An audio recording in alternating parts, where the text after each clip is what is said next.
કોંગ્રેસ ગુજરાત પ્રદેશ કોંગ્રેસનું નેતૃત્વ ઊંઘતું ઝડપાયું છે। વિધાનસભાની ચૂંટણી બાદ પ્રદેશ કોંગ્રેસની એક બાદ એક ત્રણ નિષ્ફળતા, ધારાસભ્ય પક્ષ છોડે છે કે તેમની સામે કાર્યવાહી થાય છે તેનું પણ પ્રદેશ નેતાઓને કોઈ ધ્યાન નથી। એક બાદ એક ત્રણ ધારાસભ્યો પક્ષની બહાર ગયા, નેતા વિપક્ષ ઊંઘતા જ રહી ગયા। જનતાએ ચૂંટેલા ત્રણ પ્રતિનિધિઓ પક્ષની બહાર છે। અત્યારે સૌથી પહેલા તો જસદણની વાત કરીએ।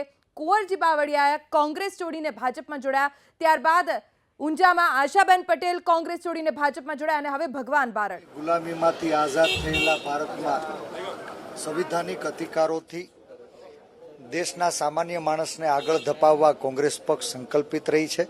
કમનસીબે સંવિધાનના પગથિયે સત્તામાં પહોંચનારા લોકોથી આજ સંવિધાન ખુદ ખતરામાં છે। આ દેશમાં લોકશાહી મરી પરવારી છે, ન્યાયપાલિકા ઉપર સંપૂર્ણ વિશ્વાસ છે। તાલાળાના અમારા ધારાસભ્ય સિનિયર આગેવાન ભગાભાઈ બારડ એક ખોટા અને જૂના કેસની અંદર નીચલી કોર્ટની અંદર એને અંદાજિત 2 વર્ષની સજા ફરમાવી।